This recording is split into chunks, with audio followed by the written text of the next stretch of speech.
বিমান হামলার জবাবে ইসরায়েলের তেল আবিব এবং দেশটির দক্ষিণাঞ্চলে ব্যাপক ক্ষেপণাস্ত্র হামলা শুরু করেছে ইরান। কাতার, সংযুক্ত আরব আমিরাতের পর কুয়েতেও মিসাইল ও ড্রোন ছুড়েছে তারা। পুরোপুরি বন্ধ করে দিয়েছে হরমুজ প্রণালী। এই রুট দিয়ে জাহাজ যাওয়ার চেষ্টা করলে হামলা চালিয়ে তা জ্বালিয়ে দেওয়ার হুঁশিয়ারি দিয়েছে ইরান। এর মধ্যে মধ্যপ্রাচ্যের দেশগুলো থেকে দ্রুত মার্কিন নাগরিকদের সরে যাওয়ার নির্দেশ দিয়েছে যুক্তরাষ্ট্র। অন্যদিকে ইরানের স্কুলে চালানো বোমা হামলা মানবিক আইনের লঙ্ঘন বলে জানিয়েছে জাতিসংঘ। তেহরানে দফায় দফায় হামলার জবাবে ইসরায়েল ভূখণ্ড লক্ষ্য করে ব্যাপক ক্ষেপণাস্ত্র হামলা অব্যাহত রেখেছে ইরান। ক্ষেপণাস্ত্রগুলোর মূল লক্ষ্যবস্তু ছিল ইসরায়েলের সবচেয়ে জনবহুল শহর তেল আবিব এবং দেশটির দক্ষিণাঞ্চল। আকাশ জুড়ে ক্ষেপণাস্ত্রের ঝলকানি এবং সাইরেনের শব্দে পুরো ইসরায়েল জুড়ে চরম আতঙ্ক ছড়িয়ে পড়ে। তবে কী পরিমাণ ক্ষয়ক্ষতি হয়েছে সে সম্পর্কে তাৎক্ষণিক কিছু জানা যায়নি। সৌদি আরবের রাজধানী রিয়াদে অবস্থিত যুক্তরাষ্ট্রের দূতাবাসে ড্রোন হামলা চালিয়েছে ইরান। হামলায় একাধিক বিস্ফোরণের শব্দের পর আগুন ধরে যায়। তবে হামলায় অবকাঠামোগত ক্ষয়ক্ষতি খুবই কম হয়েছে বলে দাবি করেছে সৌদি আরবের প্রতিরক্ষা মন্ত্রণালয়। এ ব্যাপারে এক প্রতিক্রিয়ায় কঠোর জবাব দেওয়ার হুঁশিয়ারি দিয়েছেন প্রেসিডেন্ট ট্রাম্প। কাতার, সংযুক্ত আরব আমিরাতের পর কুয়েতে মিসাইল ও ড্রোন ছুড়েছে ইরান।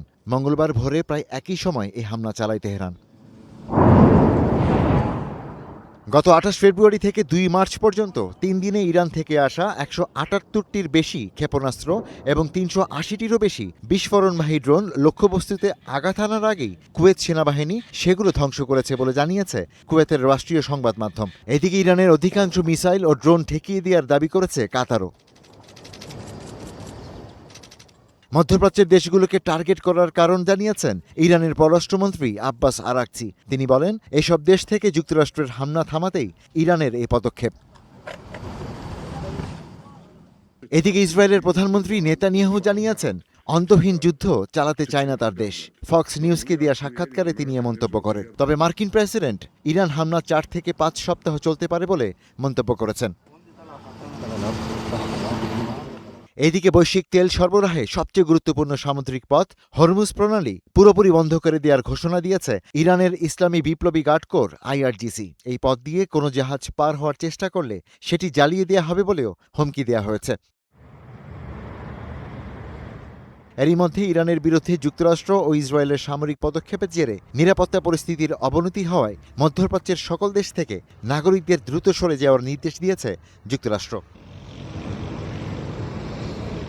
জাতিসংঘের শিক্ষা সংস্থা ইউনেস্কো বলছে, ইরানের একটি প্রাথমিক বিদ্যালয় মার্কিন যুক্তরাষ্ট্র ও ইসরায়েলের বোমা হামলায় মানবিক আইনের গুরুতর লঙ্ঘন।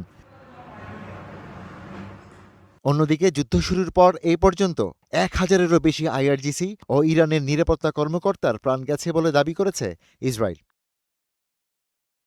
Ishtiaq Hossain, star news.